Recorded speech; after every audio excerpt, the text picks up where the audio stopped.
Hai, halo, apa kabar sahabat Undrika? Senang sekali saya Bogus Pamungkas kembali hadir dalam program acara Edu Kreatif. Sebuah program acara yang akan menambah informasi, wawasan, dan sudut pandang bagi kita bersama, terutama terkait dengan fenomena dan juga kejadian di sekitar kita, Provinsi Kepulauan Riau. Dan untuk kesempatan hari ini, kita sudah bersama dengan ibu-ibu dan juga rekan kita, mahasiswa. Kita akan diskusi terkait dengan tindak pidana perdagangan orang dan juga terkait juga dengan pekerja migran Indonesia. Dan telah hadir narasumber kita yang pertama, Ibu Ibtu Yanti Harepa. Selamat sore, Ibu. Sore. Ya, sehat, Bu, ya? Sehat. Boleh kita sapa sahabat Undrika dulu, silakan. Halo sahabat Undrika. Ya, Ibu Yanti Harepa, beliau dari PS Kanit 3 Iya. Subdit di 4. Reskrimum dari Polda Kepri. Kemudian hadir juga Ibu Grace Lestari Sinaga dari BP3 MI Provinsi Kepri, begitu ya. Boleh disapa dulu Ibu Grace? Halo sahabat Undrika. Ya, sehat ya Ibu Grace ya? Sehat. Sehat dan tetap semangat memberikan edukasi kepada masyarakat, khususnya untuk warga Kepulauan Riau. Dan kita juga hadir salah satu Ketua Badan Eksekutif Mahasiswa dari Fakultas Hukum, Mas Fahrul Anwar. Sehat? Ya, sehat dan tetap semangat gitu ya dalam memberikan edukasi kepada teman-teman sejawat begitu ya. Baik, sahabat Undrika, kita berbicara terkait dengan tindak pidana perdagangan orang. Ini merupakan sebuah kejahatan yang terorganisir dan ini juga merupakan kejahatan yang sangat luar biasa karena melibatkan korban-korban yang kadang tidak bersalah begitu. Nah, untuk lebih lanjut kita akan bertanya kepada beliau yang ahli di bidangnya, sebenarnya apa sih kegiatan yang termasuk dalam kategori TPPO itu sendiri, Bu Yanti? Bisa dijelaskan kepada sahabat Undrika, silakan. Oke Mas, di sini saya jelaskan bahwa TPPO itu adalah tindak pidana perdagangan orang. Iya. Ya, artinya tindakan perekrutan, pengangkutan, pengiriman, penerimaan seseorang, pemindahan. Nah, dengan cara kekerasan atau ancaman kekerasan, penculikan, penyekapan, lalu penipuan, pemalsuan dokumen, nah atau memanfaatkan posisi rentan. Nah, jadi dengan maksud tujuan mengeksploitasi orang itu atau mengakibatkan tereksploitasi. Nah, berbicara TPPO harus ada eksploitasi. Nah, apa itu eksploitasi?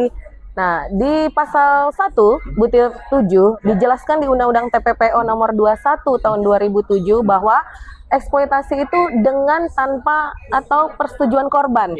Jadi orang itu tereksploitasi, mau orangnya itu mau untuk dieksploitasi atau tidak mau dieksploitasi, itu sudah bisa mempidanakan pelakunya. Nah, memang itu merupakan bagian dari tindakan kejahatan. Iya, nah. Yanti.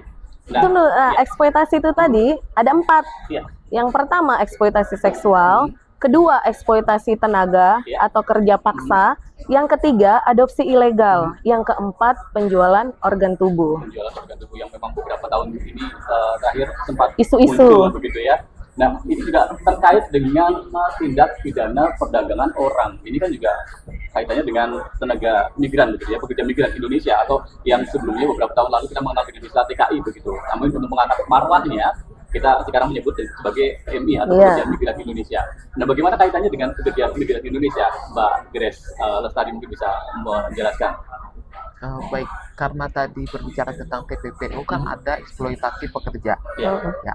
Jadi kaitannya dengan pekerja migran Indonesia ya tadi dieksploitasi pekerja tersebut. Artinya pekerja migran Indonesia ini yang seharusnya berangkat dengan prosedural malah dieksploitasi, bisa mungkin melalui penipuan ataupun tidak diberikan hak-hak lainnya begitu ya. Jadi pekerja migran Indonesia ini sebetulnya termasuk kategori yang rentan karena banyak faktor. Ya salah satunya mungkin tingkat pendidikannya, atau mungkin memang ada keraguan atau memang informasinya yang belum sampai. Dan di sini tugas BP3 ini juga punya peranan untuk memberikan perlindungan dan pelayanan begitu ya, Mbak Grace ya. Terkait dengan adanya pekerja migran Indonesia mungkin berangkat dengan kondisi yang tidak legal begitu. Betul. Nah, Betul ada sosialisasi migrasi aman. Ya. Begitu. Ya, kita kembali ke Bu Yanti nih. Bu Yanti tadi sudah menyampaikan terkait dengan definisi dari TPPO sendiri. Nah, kita ingin melihat nih kasus yang ada di Provinsi Kepri sampai dengan saat sekarang ini bagaimana? Apakah dari waktu ke waktu ini semakin meningkat trennya atau malah justru sebaliknya seperti apa? Nah, kalau saya lihat sih untuk dari 2024 ke 2025 ini meningkat. Tapi kalau kita berbicara di 3 tahun terakhir, Ya. itu di 2022 itu kita Polda Kepri dan jajaran menangani kasus 62. Lalu di tahun 2023 mengalami kenaikan yang luar biasa, 91 kasus. Nah, di 2024 mungkin kita banyak mungkin pencegahan bagaimana gitu kan. Jadi menurun dia. Tapi ketika di 2025 ini dia semakin sekarang aja kita sudah menangani per Agustus ini 68 kasus. Iya, belum sampai dengan akhir tahun. Belum, Ya. udah 68 Ya. kasus. Nah, ini kan terkait dengan kasus begitu ya. Iya. Kalau kasus pasti di dalam kasus ini melibatkan juga pekerja migran begitu. Iya. Kasus secara kuantitas bagaimana? Apakah juga seiring dengan Korban ya? peningkatan kasus juga korbannya Iya. meningkat begitu? Nah, jadi kalau saya yang menemukan ya, kita ya menemukan di lapangan tuh faktanya korban ini sebenarnya bukan dibilang dia semakin menurun kuantitasnya, tapi pelaku-pelaku kejahatan ini sekarang sudah pintar, tapi maksudnya dia tidak lagi bergerombol. Kalau dulu kan kita sekali mengungkap tuh ada 25, bisa 50. Bisa juga waktu itu yang dekat Batam Center itu di suatu perumahan ditampung 200 orang. Nah, sekarang tuh nggak ada begitu. Metodenya dia pecah-pecah, 3, 2, bahkan 1. Bahkan 1. Nah, ketika kita berhasil ungkap, ternyata kemarin kita di Januari tanggal 26 itu berhasil mengamankan 20 korban. Tapi tidak langsung 20, iya, tapi tidak satu tempat. Pertama di Pelabuhan Batam Center dulu 3 orang, Ya. lalu kita ke penampungan, ternyata di situ ada 7 orang, lalu dapat info lagi di hotel yang lain, Iya, di hotel begitu ya. iya ada 10. Jadi totalnya korban kita di laporan itu, di LP itu, di kasus itu ada 20 Dalam korban. satu kasus ada 20 korban. Yes, Ini kan dalam 1 hari, Dalam hitungan 2 jam aja kita bergerak, ini dapat sebuah 20. kondisi yang cukup ironis. Iya, begitu ya. Januari. Kasusnya cukup banyak. Nah, dari BP3MI sendiri, Mbak Grace, kita bisa melihat bahwa Iya. ternyata kasus dari kuantitasnya, dalam satu kasus pun ternyata ada di 20 orang korban, bahkan lebih begitu. Perlindungan apa yang dilakukan oleh BP3MI sejauh ini terkait dengan adanya kasus yang cukup banyak itu, Mbak Grace? Yang pertama pasti kita masalah pemulangannya ya, Pak, ya. Pemulangan Masalah ke daerah korban, asal begitu. betul. Iya. Pemulangan korban. Kita berkolaborasi dengan pihak penyidik, pihak Iya. penegak hukum. Setelah nanti proses penegakan hukumnya selesai, maka kita akan pulangkan. Tapi ada juga pencegahan lain, ya, Iya. preventif. Langkah antisipasi Langkah gitu ya. antisipasi salah satunya adalah penyebaran informasi Iya. atau penyebar luasan informasi. Artinya kita memberitahukan sosialisasi migrasi yang aman. Dan kita juga sudah membentuk dengan Desa Migran Emas, ya. Jadi ada pembentukan Desa Migran Emas, yaitu komunitas desa yang edukatif, maju, aman dan sejahtera. Jadi Desa Migran Emas ini kan juga sebagai salah satu alat penyebaran informasi dan pemberdayaan. Iya. Nah, jadi biar masyarakat juga memiliki informasi yang valid mengenai bagaimana caranya menempatkan ke luar negeri. Yang terutama terkait dengan birokrasi dan juga syarat administrasi begitu ya. Betul, syarat Legalitasnya, administrasi begitu ya. legalitasnya. Kasus dari tahun ke tahun memang fluktuasi, ada peningkatan dan penurunan, namun secara kuantitas jumlah korban ini mengalami peningkatan. Nah, mungkin dari BP3 ini bisa menjelaskan kepada sahabat Unrika terkait dengan langkah-langkah preventif apa yang bisa dilakukan untuk meminimalkan jumlah korban yang ada begitu. Silakan Mbak Grace. Oke, baik, langkah preventif awal, langkah pencegahan awal tentunya adalah menyebarluaskan informasi yang tepat mengenai penempatan bekerja ke luar negeri, begitu ya Pak ya. Jadi kita mengadakan sosialisasi ke lembaga pendidikan, vokasi atau masyarakat desa itu. Yang kedua, kita membentuk namanya Desa Migran Emas. Jadi itu adalah komunitas di desa di mana ada pekerja migran Indonesia proseduralnya. Jadi komunitas ini fungsinya pertama tentu mencegah penyampaian informasi yang kurang valid itu. Yang kedua juga sebagai pemberdayaan. Artinya kalau pekerja migran Indonesia prosedural ini nanti pulang, maka dia akan bisa berdiri sendiri atau membentuk usaha sendiri. Itu yang migran center. Migran emas, sorry. Yang ketiga adalah pembentukan migran center. Saat ini hanya ada di Batam Politeknik, BTP. Nah, kita baru kerjasama dengan BTP, ya. Jadi Migration Center ini adalah one stop system yang bisa mengadakan job matching. Iya. Jadi kan BTP ini kebetulan ada lembaga pelatihannya juga, ada sertifikasinya. Nah, nanti P3MI yang akan menyalurkan, perusahaan penempatan pekerja migran yang akan menyalurkan, bisa bekerja sama dengan BTP dalam hal sertifikasi Jadi pekerja artinya migran. ada formal legalnya sudah jelas begitu ya. Betul. Ya, baik. Tadi Mbak Iris juga menyampaikan bahwa perlu melibatkan anak muda begitu. Ini juga sudah hadir mahasiswa mereka juga bahwa perlu dilibatkan mahasiswa untuk melakukan sosialisasi begitu ya. Ya. Nah, bagaimana kalau dari sisi Anda sebagai seorang ketua badan eksekutif mahasiswa, apakah ada sebuah kesempatan seperti itu digunakan begitu terkait dengan adanya marknya PPO, kemudian terkait juga dengan adanya kondisi yang tidak legal terhadap pekerja migran Indonesia begitu? Mungkin karena kebanyakan korban PPL itu adalah dari kalangan anak muda, jadi kami merasa terpaksa juga untuk sama saling mendorong anak muda untuk lebih mendeteksi dulu misalnya ada ajakan-ajakan untuk bekerja di luar negeri. Sekarang apalagi sekarang ini itu oknum yang menjual dia pemerasan magang padahal itu ditujukan ke luar negeri. Jadi supaya anak-anak ini supaya cepat terdeteksi. Ya, jadi punya peran aktif juga dalam memberikan edukasi pada masyarakat sejauh begitu ya Mas Pakul ya. Nah, terkait dengan korban yang memang relatif lebih didominasi oleh orang-orang usia produktif nih. Sebenarnya kalau usia produktif kan mestinya dia lebih kritis begitu. Namun memang dengan tipu daya yang sudah dilakukan oleh tersangka sehingga mengakibatkan tetap banyak juga korban begitu. Nah, Bu Yanti, kembali ke Bu Yanti, modus operandi yang sering terjadi di lapangan begitu, mengingat kita berada di wilayah perbatasan, apa yang paling sering dilakukan oleh si penjahat-penjahat ini begitu? Modus operandinya yang pasti itu yang pertama, pelaku ini mulai dari perekrut, tentunya perekrut ya, Iya. di daerah asal. Kalau kita tuh kantong-kantong PMI itu. Kantong PMI Nah, begitu ya. jadi pastinya iming-iming gaji besar, iming-iming gaji besar. Padahal ketika dia bekerja di luar negeri, itu ya, mau di Kamboja atau di Malaysia. Contoh saya bicara Malaysia. Misalnya semua biaya itu diberangkatkan, semua biaya itu difasilitasi oleh pelaku, ya. Otomatis itu kan nanti potong gaji di Malaysia. 4 bulan atau 5 bulan tidak terima gaji sama sekali. Makanya mereka tuh mengiming-imingkan gaji besar gitu. Nah, kalau di Kamboja sendiri, nah diiming-iming kerja ini itu ini. Khususnya tuh kalau Kamboja tuh banyak sarjana, Mas. Iya, jadi usia-usia Yang bukan yang kurang pengetahuan, justru yang sarjana-sarjana tuh yang ke Kamboja, IT. Sementara sampai di sana kalau mereka misalnya nggak bisa mendapatkan scamming online tadi, itu potong gaji, Iya. disekap. ada sebuah target begitu ya. Iya, kalau nggak bisa, itulah eksploitasi tadi itu. Nah,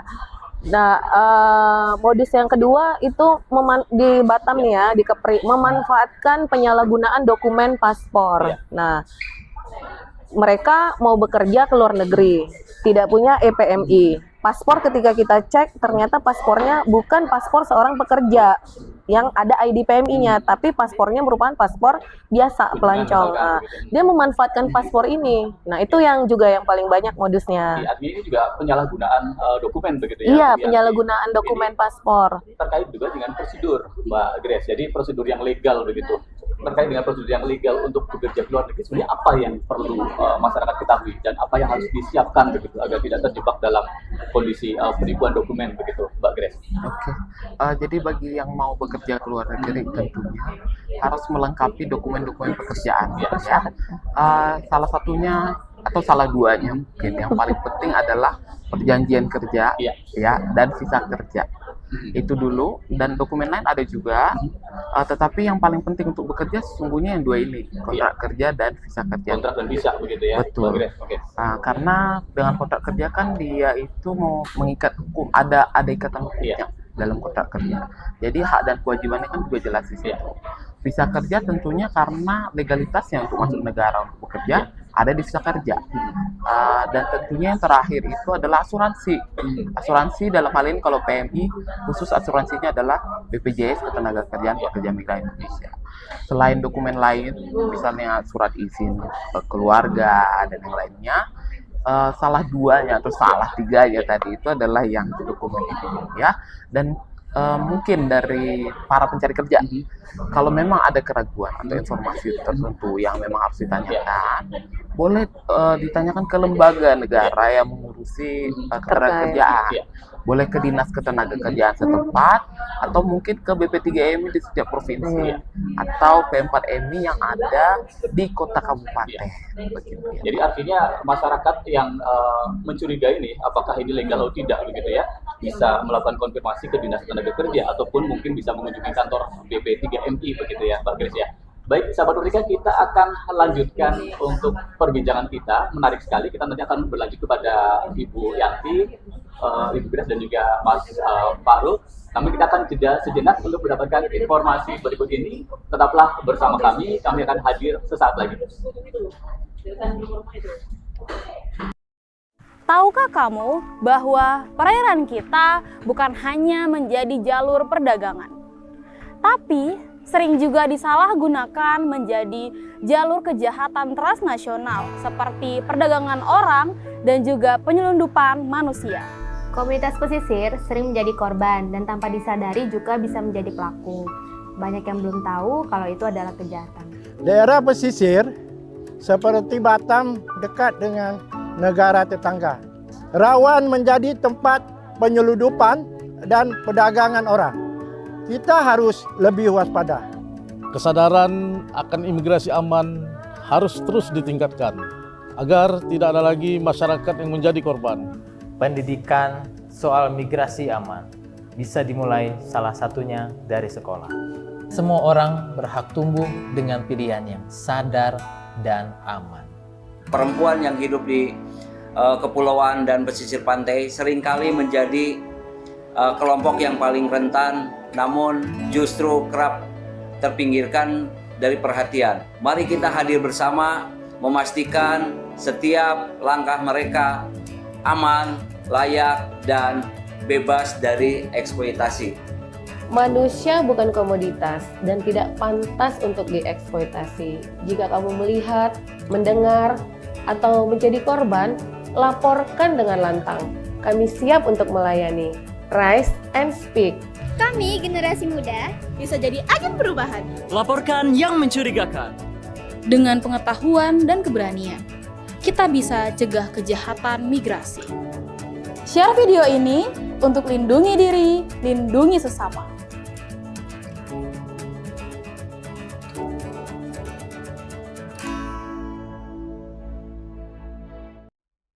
Ya, sahabat Merdeka, kembali dalam program acara Inspiratif, sebuah program acara yang akan menambah informasi dan wawasan serta sudut pandang kita. Dan kita juga akan melanjutkan perbincangan kita dengan Ibu Ibtu Yanti Harifa SIMH dan juga Ibu Grace Lestari Sinaga serta Mas Fahrul terkait dengan adanya TPPO dan juga PMI. Nah, tadi Mbak Grace juga sempat menyampaikan bahwa untuk memastikan legalitas sebagai seorang pekerja migran Indonesia ini harus memastikan adanya kontrak, kemudian memastikan terkait dengan visa, dan juga harus adanya asuransi begitu. Ini juga cukup menarik karena masyarakat kadang awam untuk mengetahui hal-hal seperti itu. Nah, kalau misalkan tadi ditemukan ada kejanggalan, segera melaporkan kepada Dinas Tenaga Kerja begitu atau menghubungi BP3MI.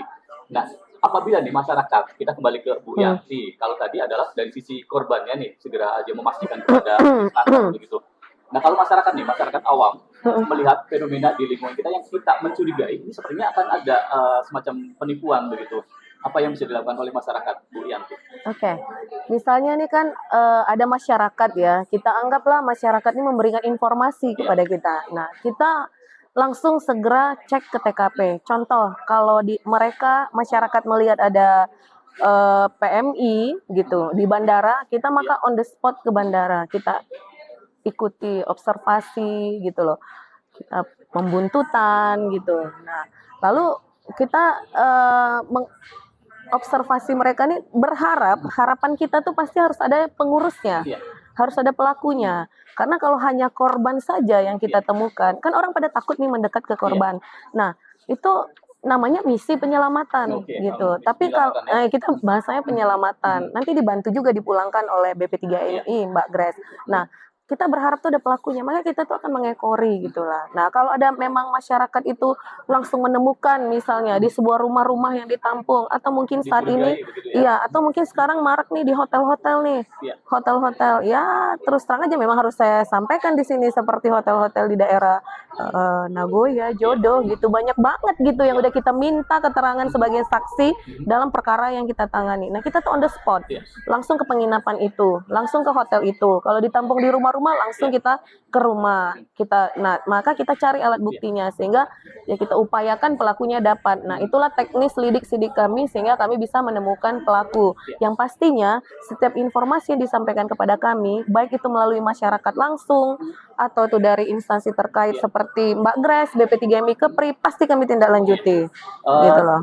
Kita melihat fenomena memang terkait dengan adanya korban yang masih terus ada, kasus juga masih terus ada. Tadi juga Ibu Grace dan juga Ibu Yanti juga menyampaikan bahwa ada undang-undang sebenarnya yang melindungi begitu. Ada undang-undang ini nomor 18 tahun 2007 ya. Kalau TPPO Undang-Undang nomor 21 tahun 2007, modusnya pekerja migran ilegal, PMI ilegal. Nah, itu diatur di Undang-Undang nomor 18 tahun 2017 tentang pelindungan pekerja migran Indonesia. Ya, kalau kita melihat terkait dengan undang-undang itu kan ada ancaman bagi si pelaku TPPO ini terkait dengan adanya ancaman kurungan mungkin sampai dengan 15 tahun atau bahkan sampai dengan 20 tahun ketika korbannya adalah anak-anak begitu. Apakah dengan adanya undang-undang tersebut masih belum bisa memberikan sebuah hal yang positif begitu atau seperti apa? Apakah memang dengan undang-undang itu hanya ancaman saja? Seperti apa, Bu Yanti? Jadi gini Mas, undang-undang tuh sudah bagus mengatur. Kalau undang-undang TPPO itu ada paling singkatnya, hukuman paling singkat, hukuman penjaranya itu 3 tahun. Kalau kita pasang undang-undang TPPO. Pasang undang TPPO tadi harus ada eksploitasi. Ada unsur eksploitasi. Harus ada eksploitasi. Jika tidak ada eksploitasi tidak masuk ke daftar Enggak, TPPO begitu. jadi kita geser ke Undang-Undang nomor 18 tahun 2017 tentang pelindungan pekerja migran Indonesia. Nah, itu ancamannya 10 tahun gitu, tidak ada paling singkat. Nah, dengan adanya ancaman sudah bagus undang-undang kita nih sebenarnya. Tapi nah ini tadi nih, masyarakat Indonesia yang tidak paham faktor pendidikan, faktor ekonomi, perut lapar loh, petarung korban ini kan karena alasan perut lapar, dia mencari tempat yang ekspres cepat, tapi merugikan, membahayakan dirinya. Nah, undang-undangnya sudah bagus, cuma pengetahuan kita ini aja. Ya, artinya memang masyarakat harus mendapatkan edukasi. Iya, betul, advokasi. Sebagai seorang mahasiswa nih, mungkin ada hal-hal teknis secara langsung di lapangan yang sudah pernah dilakukan oleh teman-teman fakultas hukum, karena kita juga berbicara terkait dengan undang-undang begitu. Ini kan juga kaitannya dengan masalah fakultas hukum begitu. Apa yang bisa dilakukan oleh anak-anak muda zaman sekarang? Kami dari Kementerian Hukum, kami sering melakukan seminar, di publik, juga cuma mempertanyakan bahwasanya anak muda ini jangan terlalu dilema karena mereka mungkin berpaksaan karena mereka juga mencapai usia produktifnya tapi belum pekerjaan. Apalagi mereka juga tidak sadar mengetahui bahwa mereka akan dijual ke luar negeri. Itu kan salah satu dilema yang besar kurangnya jadi sehingga membuat anak-anak muda di negeri ini mungkin berpikiran untuk mendapatkan peluang dengan cepat.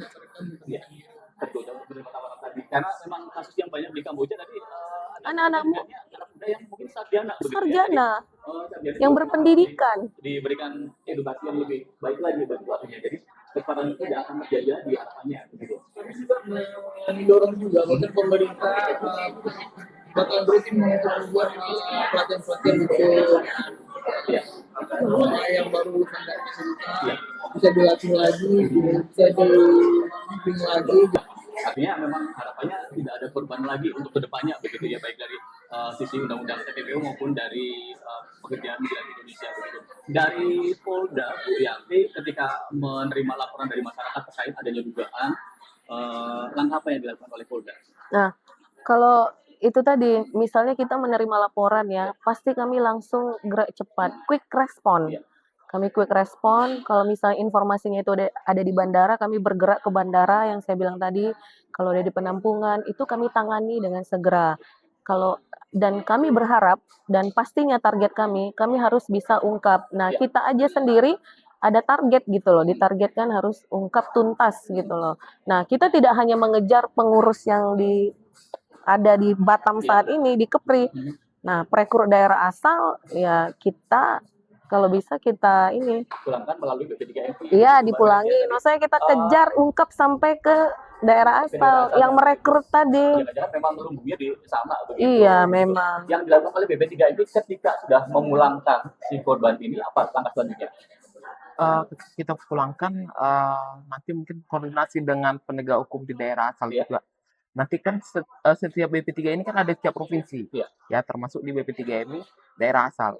Jadi nanti berkoordinasi dengan BP3MI daerah asal, BP3MI daerah asal akan berkoordinasi dengan aparat penegak hukum di daerah asal juga untuk kemungkinan mengungkap perekrut di daerah itu. Jadi perekrut di daerah asal akan ditangani oleh aparat penegak hukum juga begitu. Jadi memang langkah Polda kemudian bekerjasama dengan BP3MI dan juga bahkan BP2MI pusat begitu ya. Iya. Tidak menutup kemungkinan dengan KP2MI pusat. Sistemnya estafet. Jadi karena Batam ini kan daerah transit ya.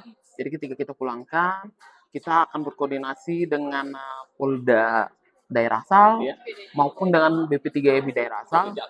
Betul, supaya BP3MI daerah asal dapat mendampingi PMI-nya jika akan memberikan pengaduan ke Polda. Baik, mengingat kita bahwa Batam Kepri ini kan berada di wilayah perbatasan dengan beberapa negara asing begitu. Apakah memang dilakukan patroli khusus dari pihak kepolisian untuk wilayah perairan atau seperti apa? Ya, kita ini kan 96% Kepri ini perairan ya, laut perairan. Hanya 4%-nya daratan. Nah, ada patroli itu tugasnya Polair. Mereka yang patroli yang punya kapal. Kalau kita dari Ditreskrim tuh nggak punya kapal. Jadi kita ngungkap yang ada di darat. Nanti kalau untuk berjaga-jaga di laut tuh memang ada perannya Polair gitu loh. Kasus yang banyak ditemukan justru malah tidak melalui, mohon maaf, jembatan pelabuhan-pelabuhan tikus, Iya. pelabuhan resmi begitu ya. Karena memang tadi kasus Memanfaatkan penyalahgunaan dokumen. Iya. Jadi mungkin petugas imigrasi pun terkecoh begitu ya yang terjadi. Artinya mungkin kita akan melakukan kunjungan, rupanya di sana dieksploitasi. bekerja. Ya, hal yang menarik bahwa memang kita perlu memberikan edukasi kepada masyarakat bahwa ketika kita melihat mencurigai adanya kemungkinan TPPO atau mungkin ada penyalahgunaan terkait dengan dokumen pekerjaan migran Indonesia, mungkin tadi Mbak Grace juga menyampaikan segera melaporkan kepada pihak yang berwenang, kemudian ketika dari sisi pekerjaannya juga segera melakukan konfirmasi kepada dinas tenaga kerja dan juga dinas selain itu juga bisa melaporkan kepada BP3MI begitu ya. Mas Fahrul, mungkin ada langkah konkret yang bisa dilakukan dari sisi mahasiswa selain yang mungkin disampaikan, atau mungkin ada ide-ide cemerlang dari kalangan mahasiswa punya ide cemerlang begitu. Apa yang bisa dilakukan selain itu kegiatan seminar kita tadi? Kita kan melihatnya TPU ini terus miris ya, karena ini kan kegiatan yang terorganisir. Iya, benar. Sekarang ada modus yang baru lagi, calon-calon pekerja migran itu mereka memakai dokumen turis, makanya mereka bisa berangkat langsung dari pelabuhan internasional ataupun di bandara. Maksudnya itu ketika mereka sampai di lokasi di tempat di negara itu, maksudnya kedutaan itu mendetek di situ ada anak muda di sana gitu kan. Jadi walaupun anak muda datang memakai dokumen turis, jadi kan kedutaan tahu kapan anak muda itu keluar dari negara itu. Jadi kan kita bisa mendetek anak muda ini yang kesana itu dia untuk datang untuk turis atau yang mau bekerja sebagai pekerja migran gitu kan. Sebenarnya selain dengan ada dokumen, perlu ada bantuan teknologi bagi yang kali bisa bekerjasama dengan teman-teman dari fakultas teknik mungkin begitu ya, untuk bisa melakukan hal-hal yang mungkin bisa direncanakan ke depannya begitu Mas Fahrul. Kita kembali ke Bu Yanti dan juga Ibu Grace. Ini banyak kondisi di lingkungan kita mungkin yang ketika kita mencurigai sepertinya ini mengindikasikan TPPO atau mungkin penyalahgunaan dokumen tadi. Jadi sempat disampaikan bahwa segera melapor begitu. Nah, mungkin hal yang bisa digunakan atau bisa dilakukan oleh masyarakat selain melaporkan, apa lagi? Selain melaporkan kepada dinas terkait, atau mungkin kita bisa melakukan langkah antisipasi apa lagi begitu, agar tidak terjadi kejahatan-kejahatan serupa begitu. Mungkin sebagai anggota keluarga atau anggota masyarakat bisa dilakukan terhadap kerabat kita, terhadap saudara kita, teman kita begitu. Silakan, Mbak Grace. Ya, mungkin bisa verifikasi dari diri sendiri dulu ya. Karena kalau misalnya bekerja itu kan pasti dimanapun, nggak harus keluar negeri. untuk bekerja pasti harus ada kontrak kerjanya dulu. Iya. Dimanapun pasti ada kontrak kerja. Jadi boleh dulu dipastikan, diverifikasi sendiri dulu. Iya. Kira-kira kontrak kerjanya memang ada. Apalagi kan kalau teknologi tadi Mas Farul katakan ya, anak sekarang udah pintar untuk masalah teknologi gitu. Jadi seharusnya akses-akses Iya, untuk artinya melihat memang itu harus sudah melakukan banyak. verifikasi begitu ya. Betul. Sekali lagi mungkin sahabat Unrika atau mungkin bisa melihat lingkungan yang kira-kira sepertinya dicurigai akan terjadinya penyalahgunaan dokumen PMI ataupun TPPO, segera aja melakukan verifikasi dengan berbagai langkah tentu saja begitu. Nah, ini juga merupakan hal yang perlu kita sama-sama, tugas kita bersama memberikan edukasi pada masyarakat, pada anak muda yang sudah sering kejadian anak muda yang menjadi korban begitu. Mungkin terakhir closing statement yang diberikan perwakilan dari Polda, Bu Yanti Harifah, terkait dengan keamanan, apa yang bisa disampaikan kepada sahabat untuk closing statement-nya, silakan. Ya, kalau dari kami kepada anak-anak muda ya di Unrika, saya senang seperti yang disampaikan oleh Ketua BEM, sosialisasi, seminar, karena pengetahuan itu tentang undang-undang itu kalau sekedar membaca, misalnya mau tidur, pasti kita tertidur. Maka perlu disosialisasikan. Karena tidak semua masyarakat Indonesia ini, bahkan anak-anak muda itu mau membaca, mau paham. Karena mereka tidak mengetahuinya. Kalau bagi saya, sosialisasi, edukasi, advokasi. Kenapa? Nah, apalagi di daerah asal. Kalau bisa anak muda di Kota Batam ini bisa berkolaborasi, kan kita transit nih. Karena kita ada 2 negara dekat. Aksesnya gampang gitu. Banyak pelebuhan rakyat tikusnya juga. Nah, mungkin anak-anak muda di sini, di Kota Batam, khususnya Unrika, mungkin bisa berkoordinasi juga, kolaborasi juga dengan daerah-daerah kantong PMI tadi, daerah asal, seperti di NTB, di Jawa Barat, Jawa Timur, nah seperti di NTT, kolaborasi gimana? Ya juga sosialisasi di sana, karena kantongnya itu kok Kantong PMI begitu ya. iya lewat aja gitu kan, kita di sini yang susah gitu loh. Baik, Mohon maaf. sosialisasi kepada wilayah terkait dengan lumbung PMI begitu. Mbak Grace dan juga Mas Fahmi, silakan closing statement yang bisa disampaikan kepada sahabat Unrika. Menurut saya sih pertama kali kita harus lebih membuka budget dan lebih rutin membuka budget karena anak muda ini juga terpengaruh dan mereka jadi membuka niatnya itu untuk menjadi pekerja migran. Perlu melakukan banyak tindakan ya. Baik, Mbak Grace, terakhir closing statement yang bisa diberikan kepada sahabat Unrika, memberikan pesan kepada sahabat Unrika bagaimana? Silakan. Ya, tentunya kepada sahabat Unrika, generasi muda yang sekarang ada ya. Generasi sekarang kan sudah pandai memakai teknologi. Ya. Jadi pandailah memilah informasi. Ya. Itu yang pertama. Yang kedua tentunya sosialisasikanlah informasi yang benar. Ya. Begitu. Dan misalnya kepada pekerja migran Indonesia kita yang sudah berangkat prosedural, maka kan boleh juga disampaikan informasi yang tepat bagaimana caranya.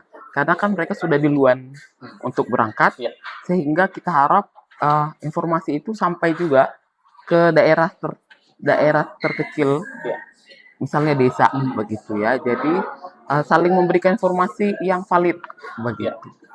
Ya, sahabat Unrika, kalau kita berbincang terkait dengan TPPO dan juga pekerja migran Indonesia, sepertinya waktu kita sudah tidak mencukupi lagi. Kita mungkin di lain kegiatan, lain episode kita bisa berbincang lebih banyak lagi. Bu Yanti Harifah, terima kasih sudah hadir. Ada satu pesan boleh? Oh, boleh, silakan. Disampaikan kepada sahabat Unrika. Mohon maaf, saya ada satu pesan lagi. Saya berharap anak-anak muda ini jangan menjadi pelaku, jangan menjadi korban. Intinya jangan menjadi bagian dari jaringan TPPO atau PMI ilegal. Terima kasih. Baik, anak muda harus dipastikan bahwa Anda tidak menjadi pelaku dan juga tidak menjadi korban, pesan dari Polda, begitu ya. Baik, Mbak Grace, Ibu Yanti, terima kasih sudah hadir, dan juga Mas Fahmi sudah hadir dalam program acara Edu Kreatif. Sahabat Unrika, dialog ini merupakan hasil kerjasama Yayasan Embun Pelangi, bekerjasama juga dengan IOM Indonesia, dan didukung oleh Unrika TV. Baik, sekali lagi kami sampaikan terima kasih untuk perbincangan kita. Sampai berjumpa dalam episode berikutnya. Semoga kita bisa menjadi bagian solusi yang memberikan solusi terkait untuk meminimalkan tindak pidana perdagangan orang, dan juga kita bersama-sama memberikan edukasi kepada masyarakat, kepada anak muda, bahwa memastikan sebagai seorang pekerja migran Indonesia kita memastikan kembali dokumen-dokumen kita bahwa ini memang sudah legal, kemudian kita bisa memastikan kepada Dinas Tenaga Kerja, memastikan kepada BP3MI, dan jika dicurigai ada tindak pidana TPPU, segera kita laporkan ke Polda Kepri. Baik, saya Bagus Pamungkas mengucapkan terima kasih dan sampai jumpa dalam program acara berikutnya. Salam.